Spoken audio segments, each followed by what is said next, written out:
Hello and welcome to TSL Talk. Today we're joined by one half of Hobart's most glamorous couple, Adam Smith. Adam, thanks very much for coming in once again. Yeah, thank you very much, Brett.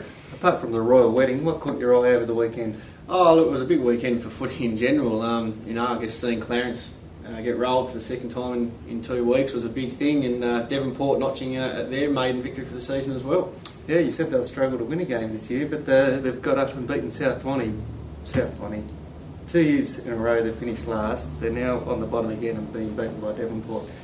Where's the light at the end of the tunnel for them? Yeah, I did say I thought Devonport had struggled to get a win all year, and they've come out and won by 8 goals. I guess we don't see a lot of the northern sides down here. Obviously, they only come down 3 times a year, and everybody thought South Launceston might be a big improver, picking up Mitch Thorpe and a heap of young kids from the Mariners, but they, at the moment, I guess, don't look like they're going anywhere, do they? No, that's right. I suppose probably the most improved team is, Launceston. They did well last year, but sort of faded in the finals. But to come down and beat Clarence at Belrave, it's a massive win. It is, and I guess they've looked good the first couple of rounds, and we sort of thought that this was going to be a big game. And I haven't seen Clarence since round 1, and haven't seen Launceston at all yet either. But they, from all reports, they beat Clarence at their own game, and I don't know, maybe we are seeing the end of an era of Clarence and their dominance of the TSL.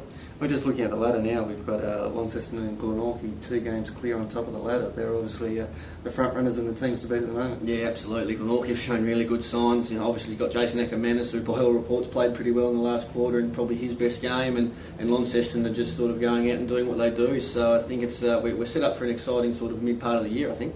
Jay Bowen just keeps going from strength to strength. He's a midfield forward, yet he's kicked 5 goals on the weekend, and he's now second on the goal kicking list. Yeah, well, we talked about him a few weeks ago, didn't we, saying that I guess this could be the year that if he has a really good one, that the AFL guys might come down and have a look at him as a mature age recruit, and he's certainly not doing anything incorrect at the moment. And you were, of course, down at Lauderdale on Saturday to see Hobart build up what seemed like a match-winning lead and lose again. Yeah, it was good to be back in the TSL. I hadn't done a game for a couple of weeks, and it was a really interesting game. Sort of twice Lauderdale sort of kicked away, and Hobart kicked away, and Lauderdale came back in, and 21 points up at the last change. But it was sort of funny. All the goals were towards one end, and they just got on a roll, Lauderdale. And Matthew Smith, former VFL guy, he led from the front. And Graham Fox said a couple of weeks ago against North Hobart, they didn't have the bigger bodies, the Hobart guys, and again it was proven.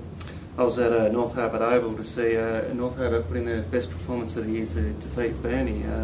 Burnie probably a little disappointing, but they did have a couple of injuries early in the game. But big Julian DeBoz, someone who we've seen play cricket for North Hobart in the Cricket Premier League.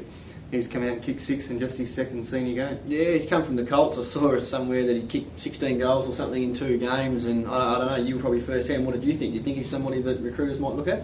Well, he's certainly got the height and the athleticism. He's probably a bit of unnatural football. He's only been playing for a couple of years, but he had 10 shots on goal and kicked 6 goals against Burnie, who aren't the worst team going around. It's a pretty impressive performance. Absolutely. Another big round coming up this week, mate. Sort of, what do you think is going to unfold? Definitely the match of the round is Glenorchy North Hobart at KG5 under lights. North Hobart showed some really good signs, but they're going to be really up against the Magpies. Yeah, well, I suppose they're not undefeated for a reason. They've got class all over the field. They've obviously put last year well and truly behind them, and it'll be a big test for the Demons. Well, thanks very much for your thoughts and opinions, Adam, and well done on making it through the royal wedding on Friday night. Remember, for all your TSL stories, pick up your copy of the Mercury or go to the MercuryOnline.